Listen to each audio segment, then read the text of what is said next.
Sarah Thompson to our meeting today. Sarah is the APEN 2022 award winner for excellence in extension, the Amabel Fulton Excellence Award. Her role in it was awarded for her role in planning and delivering development activities for Dairy Australia. Her initiative allows over 35 extension staff to connect, brainstorm, develop and excel in their extension roles and ultimately deliver targeted and impactful extension activities to dairy farmers. I'd like to welcome Sarah to our meeting and we'll let you kick off. Graham, thank you so much, and a very beautiful introduction. Certainly much appreciated. And look, to everyone on the line, thank you so much for choosing to spend your next 45 minutes with us today. I'm certainly grateful for it and looking forward to the conversations that we can have. Like Graham said, my name's Sarah Thompson, and so I'm based up in Northern Victoria, in Shepparton. And I grew up here and am lucky to be working from home here today. And before we do get started, I would just like to acknowledge the traditional owners of the land on which, from where I am coming to you from today, which is the land of the Yorta Yorta people. And I do pay my respects to their elders past, present and emerging, and the Aboriginal elders of communities who may be here today. So now I know our APEN cohort is always very widespread, and we've got people now that we do things online that can join us from anywhere. So for the sake of getting to know who's on the screen today and who's online, can you pop into the chat just where you're located?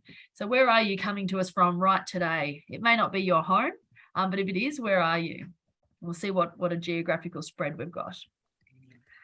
All righty, we've got sunny Toowoomba. We've got Barrie, New South Wales, Hobart, Brisbane, Sydney, Adelaide, China, Northern Queensland in Bowen, and Christchurch, New Zealand.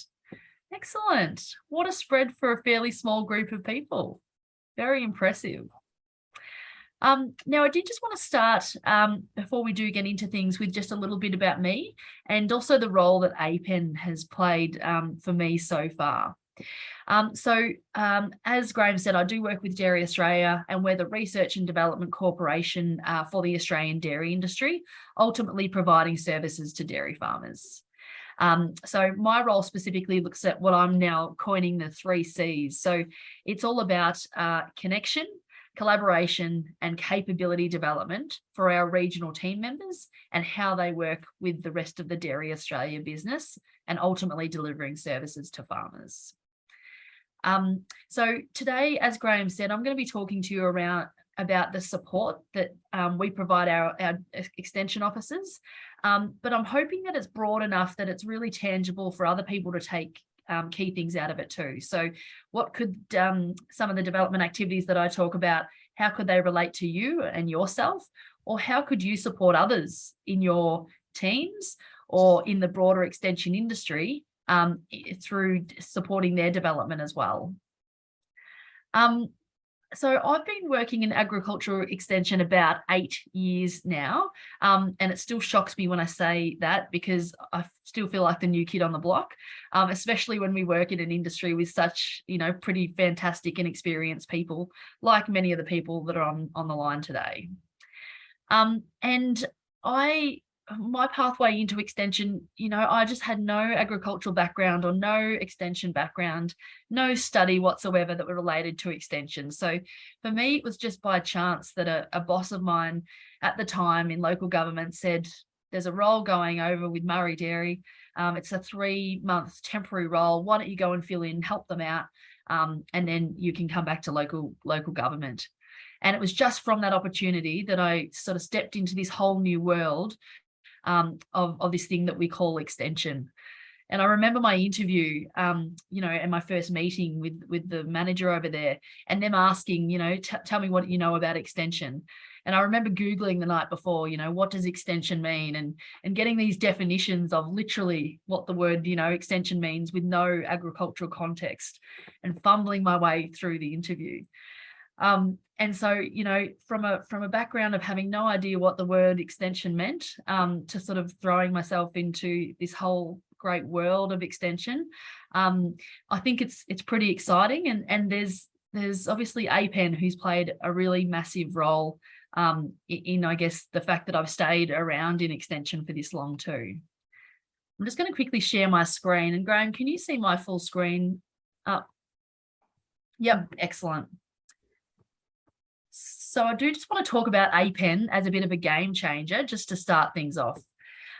So for me, I had been an APEN member for through Dairy Australia for a couple of years, but probably my biggest sort of introduction into the world of APEN was at the APEN conference in 2019. So that was the conference up in Darwin. And I went there only knowing one other person from the dairy industry, but thought it would be a great opportunity. And I guess for me, you know, everything has changed so much for me from that point. So attending that conference and looking around and having conversations with people that I feel like you feel like you're at home, because you go, these people are my tribe. That's the feeling I got when I was at the APEN conference, and couldn't believe the fact that there were so many other people in so many different industries doing the work that we did as well. And so from there, I've really enjoyed the opportunity to get more involved with APEN through attending the development activities that they have on. Then I became a APEN regional coordinator, and that's just opened a whole range of other doors. I was involved with the most recent APEN online conference, which was just fantastic, and exposed me to so many other people. And then that sort of led on to you know, generously being awarded the Amabel Fulton Award that Graham spoke about. And then that just exposed me to so many more people that are operating in this wonderful world of extension. So just through opening a couple of different doors, you know, you can be catapulted into a whole new world, you know, of a supportive network and people that can really help your career. So obviously we're all probably a bit biased here. We're all APEN supporters, but it's amazing by just one introduction for somebody else that may be starting their career in extension with exactly what APEN can do for them. So my introduction to sort of extension, you know, came sort of left of field, but I'm really keen to hear about your introduction to extension. So what was the first point in which you got introduced to this world of extension? So I'd love it, because we have a small group, I'd love anyone to share their story by coming off mute and letting us know. How did you first get involved? Yeah, is it okay to start from the northern Queensland?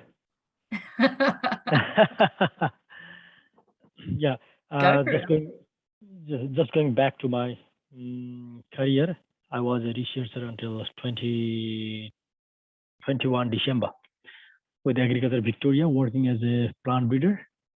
Back in Nepal and India and UK, I was working as a researcher and an extension officer, and I was enjoying working as a researcher, and then going to extend those information was fantastic. And when I came here in Australia, I started as a researcher, but ultimately I decided to work with the extension and then deliver all those research information and the generated knowledge to the growers and industry people. And I'm really enjoying it. And I hope so with the connection of all these beautiful people in APEN will help me boost up my knowledge and my understanding in this extension system. Awesome, Ramesh. I think that's a great sort of story about how you've come into it.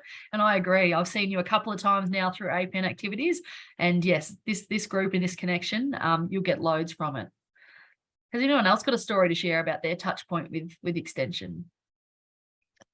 I think for me, I first knew about extension a while back during my master's. I kind of looked into whether I'd do my master's topic on that, but ended up doing it more on technical stuff. But my first professional job after my master's was with the Farmer Learning Project at Massey University in Palmerston North.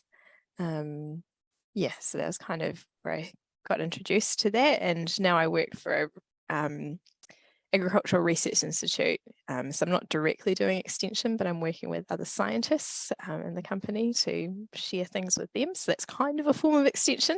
Absolutely. Yeah. And I'm in some big projects, one of which is, there is extension happening within the program, not that I'm directly doing it, but I'm more of a support role. Yeah, excellent, Roxanne. And I should have said that, not only extension, but in this sort of world of research, development, extension, the whole spectrum. Yeah, how do we get introduced to it? So that's perfect. Thank you. So Roxanne, you mentioned Massey. So I studied horticulture at Massey, originally from Australia, but went over there to study. Cool. And there was one subject in the last year called agricultural extension. I had no idea what it was, but previous students said, oh, it's a cushy subject. It's about communication. It's a fun one to do. So I did it. I don't think I learned really what extension actually was. So when I finished, I applied for jobs in Australia. So one was as a scientist of some sort in Western Australia, in Perth, and the other was as an industry development officer in Queensland for nursery crops. And I specialised in nursery crops, and I was fortunate in getting that position. So I very quickly learnt what extension was all about. Yeah. Isn't it amazing, John, how extension can be perceived in that way? And I guess all of us that, are aware of the impact and the importance of extension. It's not this cushy little thing on the side, such an important part of it. But that's great, John, to hear that history. Thank you. Has anyone else got a story they'd like to share? There we go. Sarah, Yeah. growing up in southwest Queensland, extension officers were quite highly revered. And so I wanted to be an extension officer when I left school and went to university. But in Queensland, in the ag department, it's quite different. Like, you can be an entry-level recruit, but you get mentored quite heavily by older extension officers. It's a really fantastic program, I think. However, I went to go to the Northern Territory after university, get a job there, and they do it completely differently. You have to be a scientist before you can be an extension officer. Wow. So although I dropped my bottom lip and sulked a fair bit, I think it was actually a really good background. I got a really good understanding of landscape function to then be able to communicate the extension findings. Yeah, fascinating, Jodie. And I guess it just displays how many different pathways there is in. Yeah. So there's more formal pathways and there's scientific pathways. And then there's someone like me that stumbles into it. John, just happened to be learning about it or having an interest in it. So it is so varied. Absolutely. Thank you for sharing. What about you, Pat? How did you get exposed to extension for the first time? I had been given a GRDC scholarship to study women in farming, and my supervisor said, there's a great conference going in Tasmania. I think you should go to it, which I did do.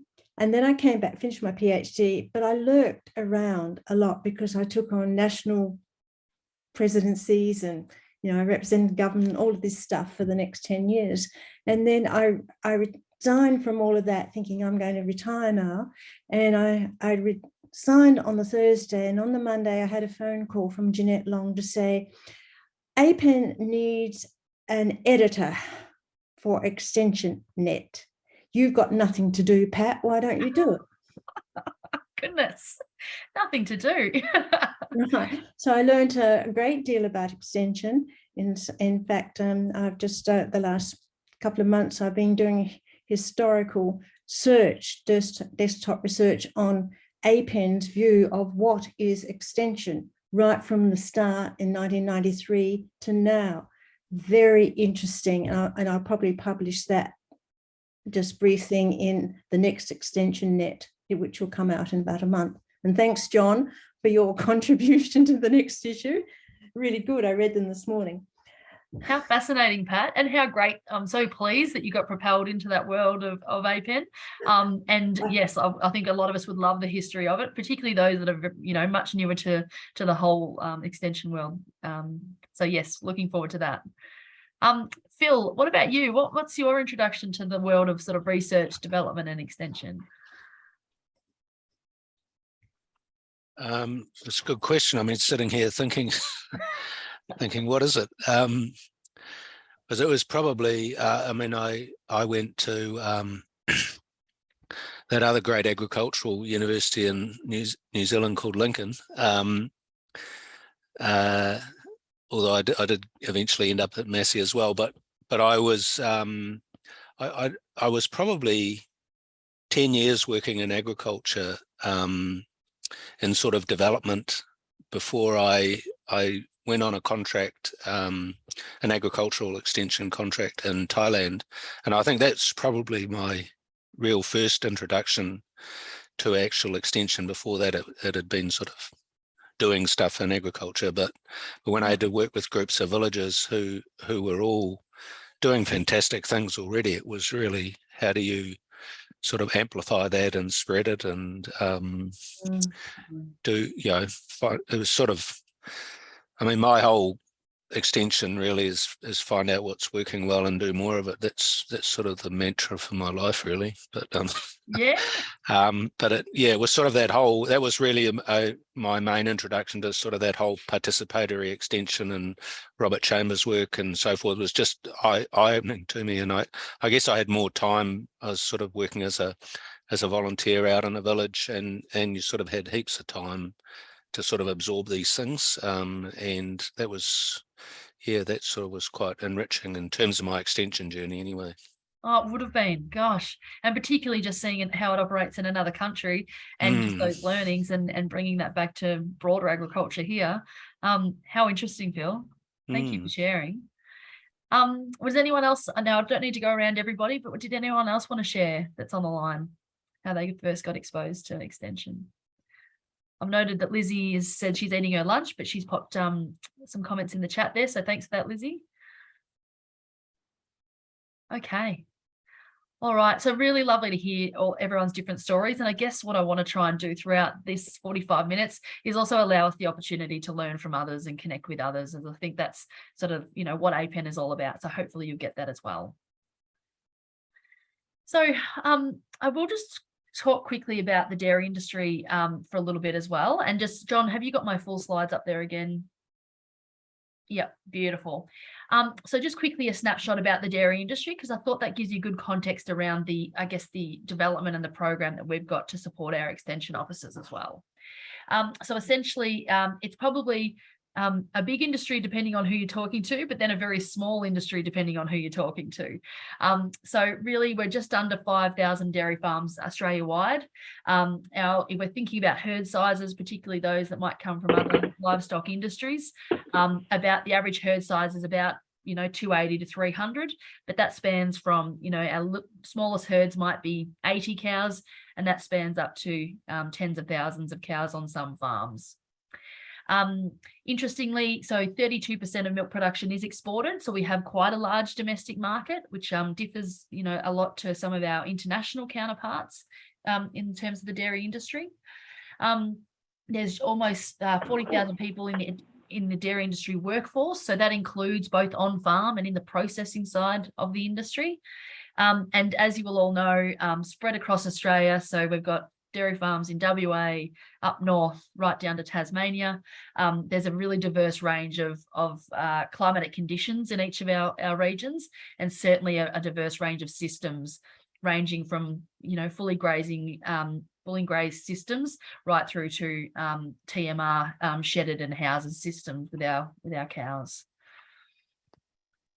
So how does Dairy Australia deliver extension? So a little insight into how we operate, and hopefully there might be some learnings or takeouts or similarities or differences from where you come from. So essentially we have a regional extension team that is up to 45 now. So we've actually grown a bit just recently, doing a bit of recruitment and putting more roles into our regional teams. And so essentially, my next slide will show you how they're spread across pockets of Australia. And essentially the premise when we're recruiting our extension officers is that we want them to be expert facilitators.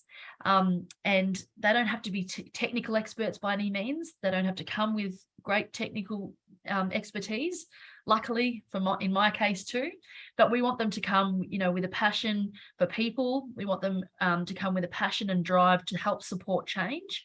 And we want them to be great facilitators so that they can support technical experts and support them in connecting with farmers and in delivering meaningful learning experiences. In some cases, we may have people that are technical experts as well. But I guess the development that I'm going to talk about here is mainly honing around those expert facilitation skills as opposed to technical. So Differing to some of the different RDCs that operate in Australia, we have a model where we have a central team located in Melbourne, which has essentially all of our enabling services. And then we have 8 regional teams spread out across Australia. So these teams, some of them are totally remote, and some of them actually have physical offices. But essentially, they're located wherever the biggest clusters of dairy farms are. That's where these teams are there and servicing. And so these teams comprise of not only extension officers, but also communications officers and project officers. And then there's the management side. So regional managers operating in each of those teams as well.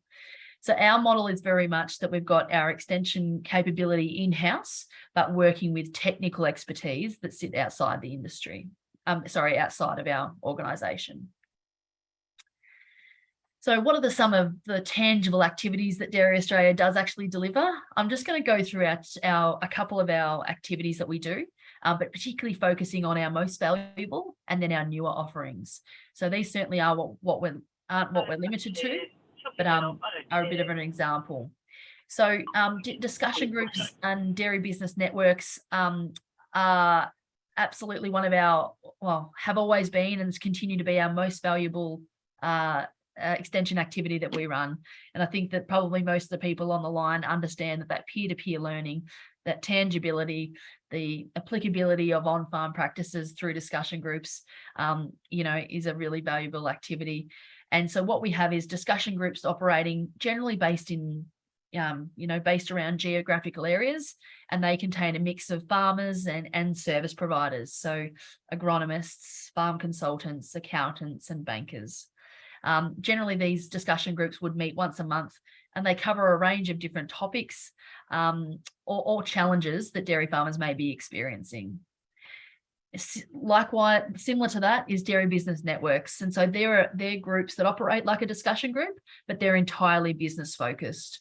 And that's where you'll have the full financials of each of the farm businesses being shown and exposed to the group, and the group, analysing that at each meeting. And then doing an end of year analysis with all of the different businesses. So generally they're closed groups, highly business driven. But yeah, these guys, really love these groups. A lot of them have been going for about 10 or 15 years. And whilst they focus on business, they may bring in other topics as they go. The second most valuable activity as rated by dairy farmers is our focus farms and our on-farm demonstrations. So focus farms are where we have one chosen farmer. They go through an application process and essentially they sign up for 2 years, and then they have a support group of farmers and service providers around them. And they all go through a process of 2 years where they're, coming together and meeting and helping the farm choose some goals that they want to work on, and then actually support them to do so. We have a consultant and our extension officers that facilitate these focus farms and help drive the farm to take action towards these goals.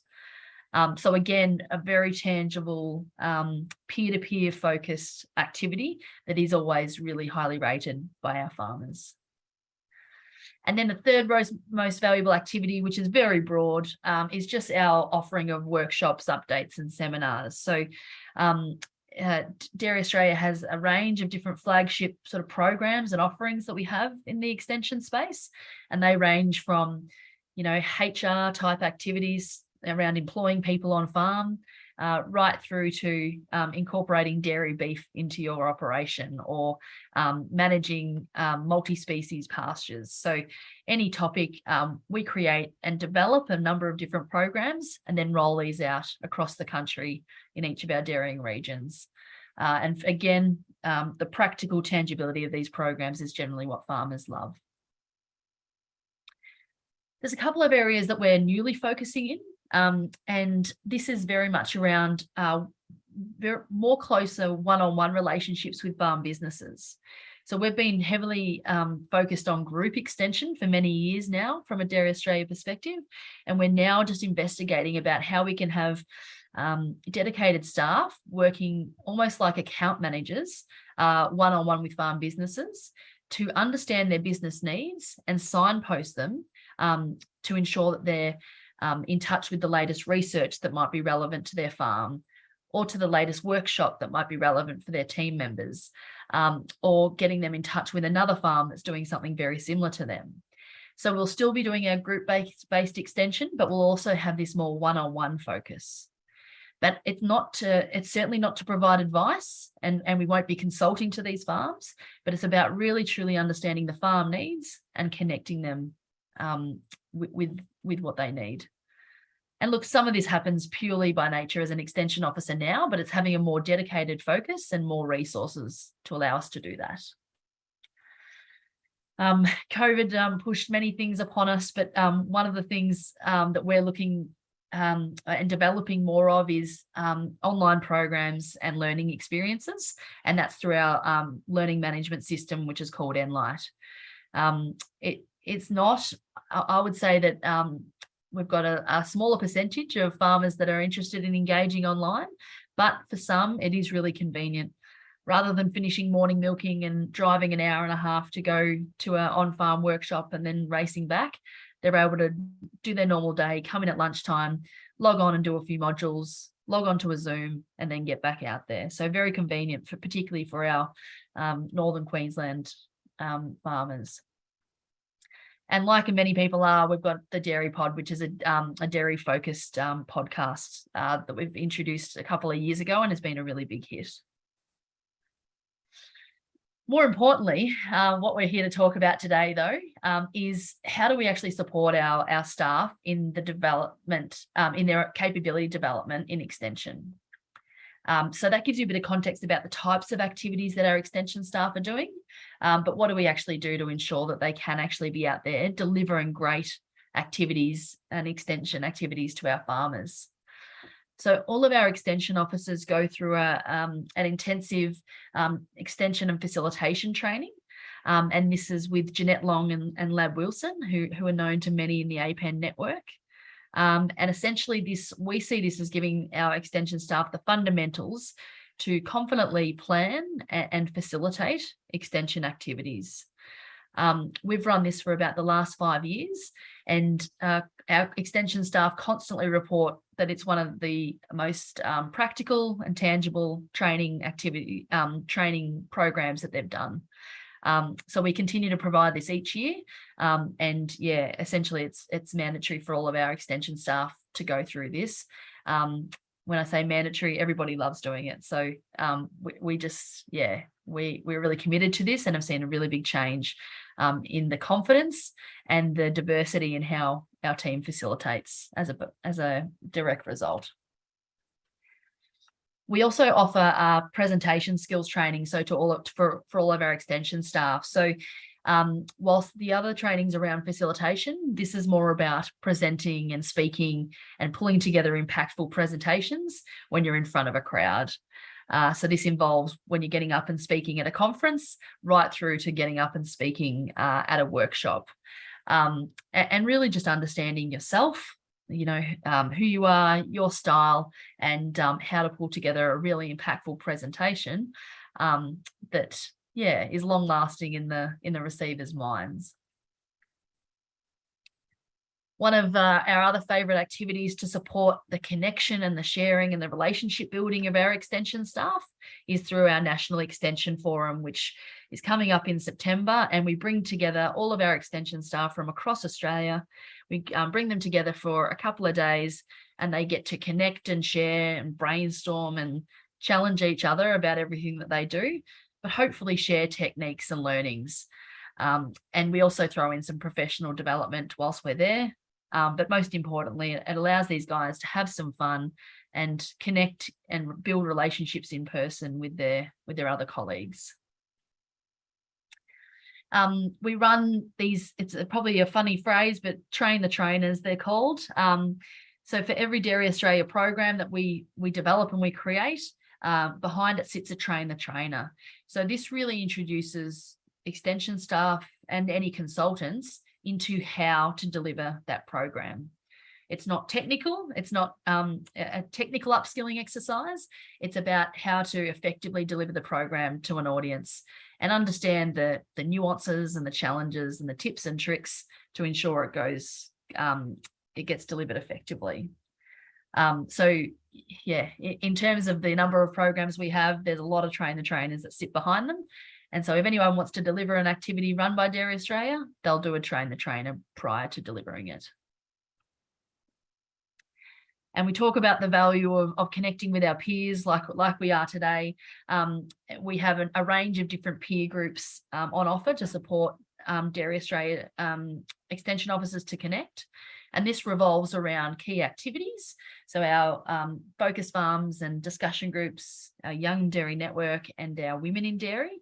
So bringing together anyone that facilitates those sort of activities and allows them to connect on a monthly basis to share ideas, to share challenges, and also discuss opportunities for further engagement.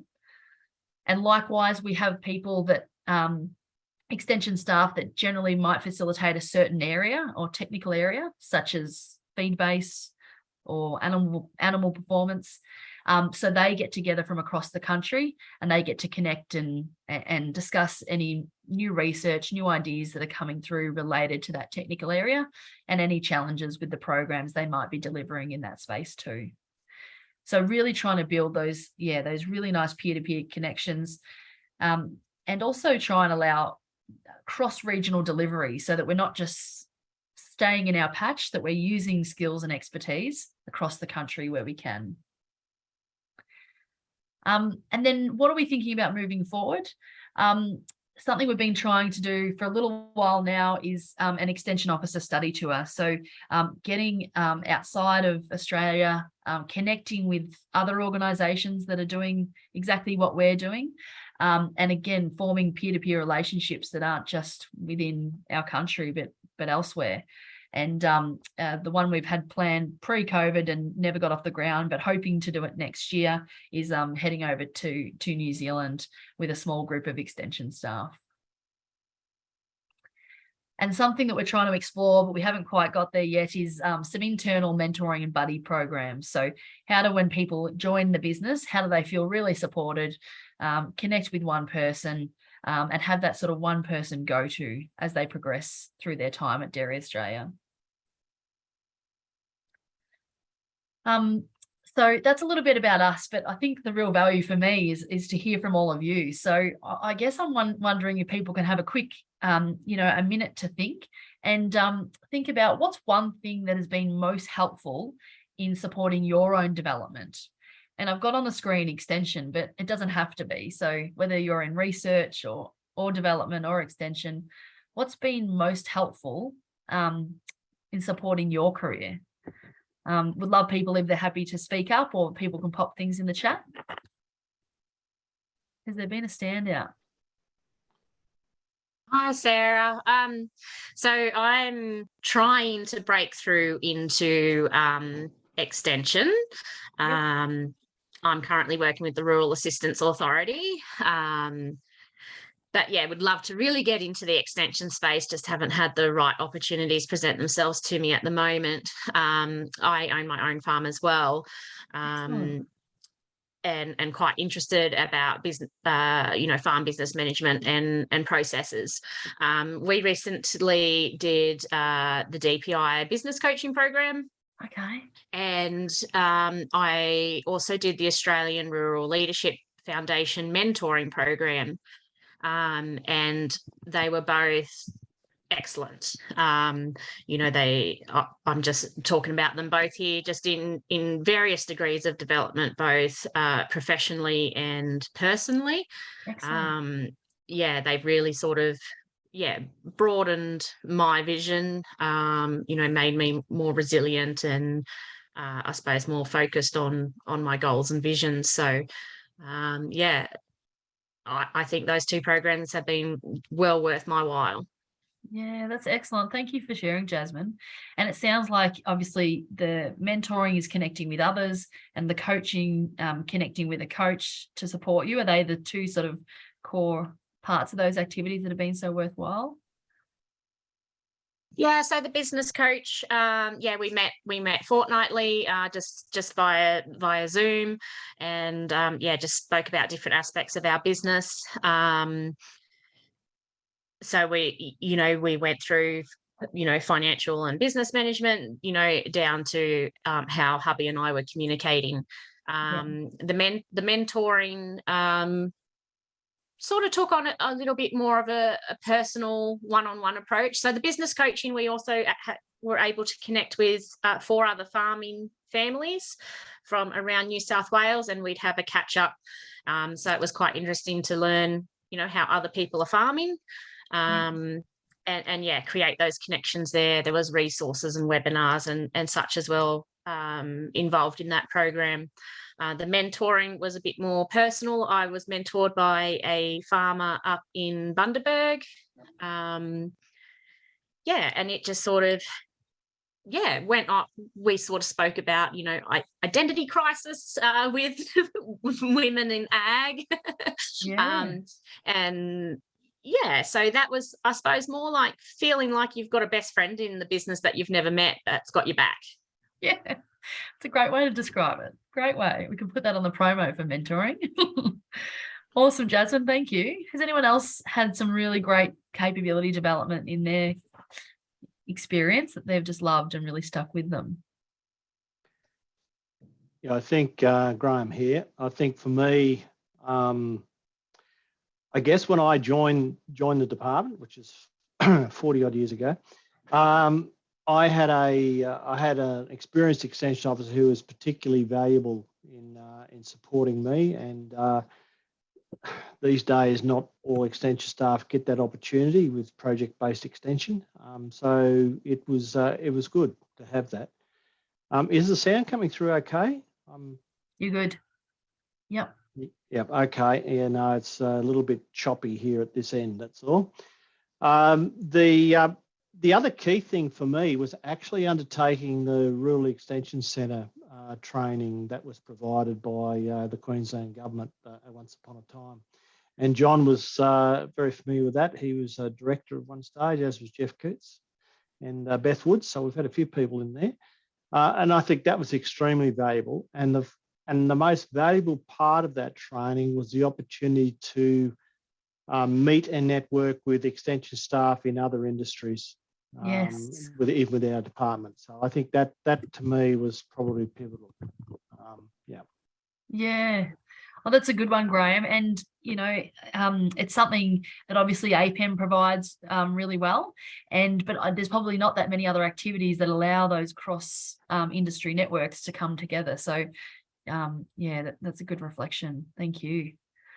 Yeah, just to follow Graham, it's very good. I'm working as an extension officer here in Northern Queensland, Bowen, and I'm only the one extension officer here. So I need someone on top of me who can guide me and give me some instructions and some suggestions and way ahead. Yeah, that is the thing that I'm lacking here, I know. Yeah. And the important thing in this extension, what I feel is the connection. Yeah. If we have connections with people, then we can get information, which is a power. I feel that information is power. If we cannot communicate, if we don't get connected, then we cannot get any information. So from today's presentation and from last week's presentation, I have gained a lot, and I have put all the notes. And what I'm expecting is, like Sarah, you mentioned lots of capabilities and lots of support, developmental activities for the extension worker. And you were saying like, we are providing, that is dairy sector is providing maybe to the dairy professionals. Yes. But I want to see we who works with the crop science and saying that we provide these. So I can be connected with that people. So who are they? I don't know. Yeah. So that type of information a bit lacking, and I'm like lost whom to connect. To get information, who is going to conduct some sort of training or capabilities so that I can get exposed to that. So these are some of the backlags. Yeah. Ramesh, but it's helping a lot. It's getting better.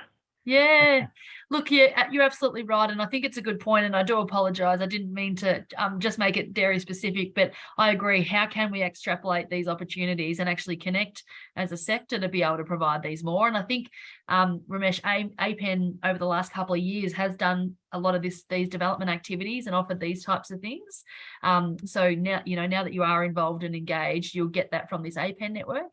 But Graham, you might have more comments around industry specific support too. I was going to suggest, yes, I think into the opportunity into the future, I think it is important for APEN to be addressing the whole issue of professional development. And we're looking at different ways that can actually be addressed. So it's a work in progress within our own organisations. And I was very interested in hearing what Dairy Australia is doing, and it looks great. I'd love to see something somewhat similar happening even in our own organisation, and that's been a little bit missing. To the extent, for example, this year I've together with a group of others are looking to just develop a mentoring program even within our own business group within the department that I work in, and that's we're evaluating that at the moment. But I think it's been extremely valuable from what we've seen to date. I do note, Lizzie has put a comment in there too, where she's indicated that she didn't have any formal extension training as such, but of course in her science communication career courses, that has really been a big assistance, and participating in the APEN conferences. Yeah. So again, if we can get more people attending our conferences and our webinars and everything else, and developing our networks, I think that's going to lead us into good stead in the longer term. Absolutely. Can I add something, Sarah? Go for it, Pat. Sitting on the board of APEN, we have been discussing for the last 18 months how we could offer more courses and training, support people. So we've introduced things, Ramesh, like Extension Chat, which give you a series of connected webinars. You have to pay for it, but you get a discount if you're a member. So that's okay. But we're also looking at, much wider. And Ramesh, we also have a directory that lists all the people who are members. It only goes to members. It's also on the website. But I've been really concerned with, I don't know what all our members do unless I read the 500-word document. And so I'm asking our new administrator if we could pinpoint that we've got so many dairy people, we've got so many people, who are crop science or something like that. So we're working on that at the moment, because I think that will connect you more. But I believe that it's the cross-industry connections that are the most valuable, because like we're hearing today, dairy has its stream. I know cotton has its stream.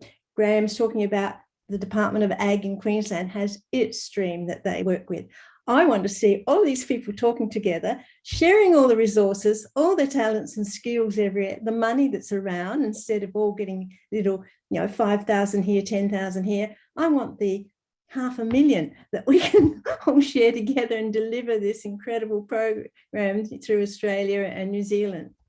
Yep. Okay, and we can only do that if our members talk to us, tell us what we want, give us the communication so we can share it all on our e-bulletin, our extension net, all on our social media, boom, boom, boom, right? Absolutely. And Pat, APEN is the perfect platform to do so. Totally. So I think we're getting there. I think, through what APEN's been offering, it's continuing to grow that.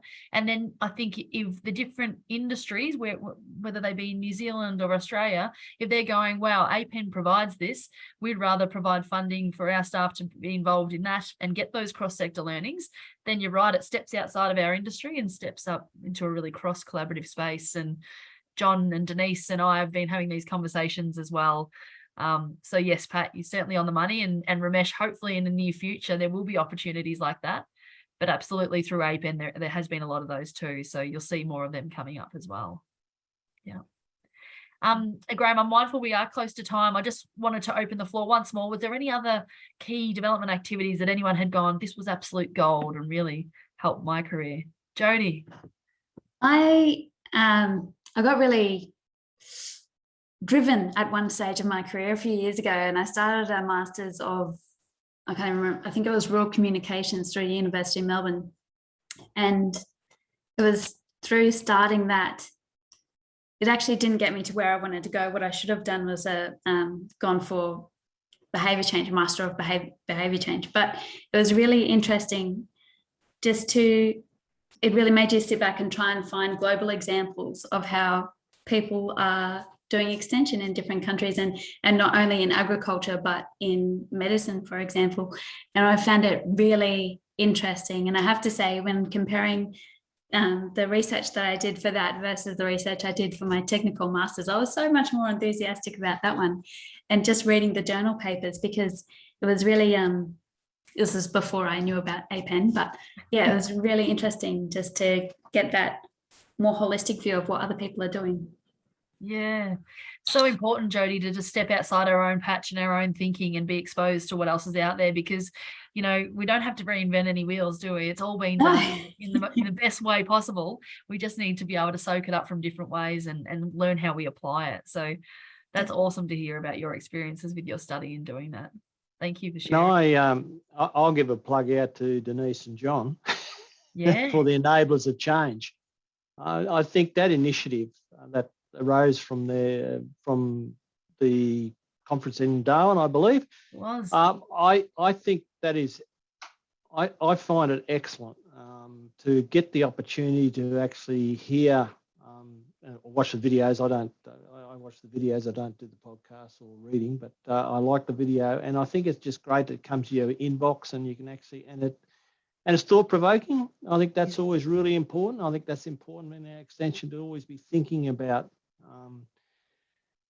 the basis of some of our beliefs within extension. It's good to understand some of those and where they're coming from, but also think about how we can further develop in our extension as well. So yeah, there's a bit of, John's very quick. He's put in the blog post there. Nice bit of promotion there. That's always good. So no, thanks for that. I actually had a question though, Sarah. Yeah, please, Graham. You mentioned about the assessment of your extension activities and the feedback from your growers or from dairy farmers. How do you go about that process? What's the process of getting that assessment? Is it an annual basis, or is it just through, I guess, after each activity or that sorts of things too? How do you actually go about doing that? Yeah, sure. So it's a multi-pronged approach, Graham. So we collect a sort of feedback from all of the extension activities that we run, and we collect that into our CRM system, which manages all of that. Yep.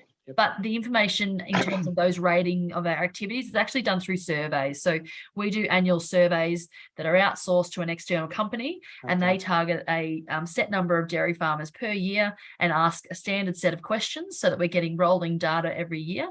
And essentially, you know, using that data to really inform our activities, our priority setting, our strategic plans. So I think poor dairy farmers are feeling a little bit overwhelmed because there's lots of qualitative interviews that are happening. But essentially that's where we get that database from. But collecting it in a number of different ways, because we have extension staff on the ground, they're constantly collecting information as well. So the anecdotal certainly does align with the actual data we get as well. Yeah. Just a follow-up question then, and it's a technical one. CRM, what CRM are you guys using? Yeah. So it's what we use is Salesforce. So it's a customer relations management system. Is that right? Yeah. Yeah, CRM. Yeah, exactly. So we use that to host all of our farmers' information. We can track all of our engagement or our communications and activities with them whenever they attend an event, and then again update all of our information about them. And we also do segmentation. We've done a segmentation piece of work, and so we also store segmentation data about each of our farmers and farm businesses on there too. That's a whole other 45 minutes going into that. Oh yes, it is, isn't it? Yeah, no, I won't tell you the dramas I'm going through with a CRM internally within the department at the moment, but anyway, just leave that alone. Oh, it's a big feat. Yep. Well, Jodie would be aware. Jodie's aware. Jodie knows about it. Absolutely. Okay. I'll leave it open. Other questions? Yeah, that's fine. Yep. If anyone had any. Yeah, Jodie, go for it. I was really, I'm not very good with my words today, am I? But I was really amazed and impressed by the focus farms. Yeah, yeah. And that the people are so willing to be so vulnerable. Is it difficult? But you said you had an application process. Is it difficult to get people on board, or are there multiple people throwing their hats in the ring? It's a really good question, Jodie, and it varies. So some years we'll have, maybe 15 applications, and then other years it's more of okay, we've only got a couple here. And it probably depends on what's happened seasonally, how people are feeling about their confidence about the industry, about their business, age and stage. So we don't have like a set box of who we want in terms of our focus farmers. We want people that are just starting out and we get to be on their business journey, or we want people that might be going through succession. They might be doing a huge redevelopment of their dairy. So we're really open to anyone's journey and where they're at, as long as they're willing to be sort of vulnerable and open. Because they've got that support group that's around them, guiding them, that gets to see everything.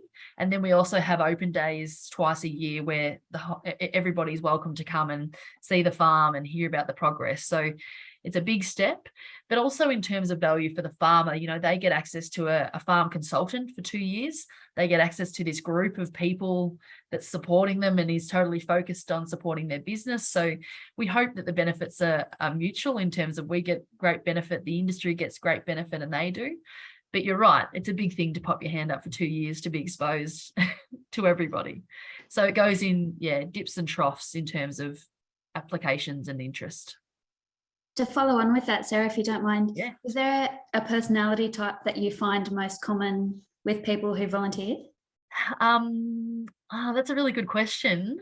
Only because the ones that we've got at the moment are probably all completely different. Yeah, right. Yeah, which is interesting, because it's not always probably, I guess what we would assume is that this sort of extroverted, I'm happy to put my stuff on show, really want to talk about all my stuff with everybody. Often you do get the more introverted, quieter ones, but they're really looking for that support that can be provided through focus farms. Yep. And they might, because they don't do that naturally, they're looking for that program to support them to do it. So that's really cool. Yeah. And I was just reflecting, I watched your webinar over the weekend, Jodie, and so I don't think there's an exact type we've got. It varies in a number of ways. Yeah. Thank you. Yeah, thanks, Jodie. Well, Sarah, I might be going to pull this one to a close, unless there are any other questions that people have. Feel free, we've got a few minutes, but if there's any questions, if not, people are welcome to reach out at any time. The idea of sort of putting this out there was, if you want to know more, or if we could be doing something different, I really welcome your ideas and your thoughts. Hopefully all of it is just more thought provoking, and there may be opportunities like Ramesh raised for collaboration. If anyone comes from a organisation that goes, oh, maybe we could actually collaborate with dairy to do that, then I'd be really open to it as well. But yeah, thanks for the opportunity, and thanks everyone for actually listening in. And yeah, Graham, over to you to close things out. Yes, well, I was going to thank you, Sarah, for a thought-provoking presentation. It's great to hear what is happening in other industries. Really important that we do take note of what's happening. And I wrote quite a few notes here actually. So that's excellent, because I hadn't really kept up to date speed where things were happening in the dairy industry in the extension space. So that's been really good to deliver on that. Awesome. I'd like to thank everyone else for coming and participating today. Thank you for that.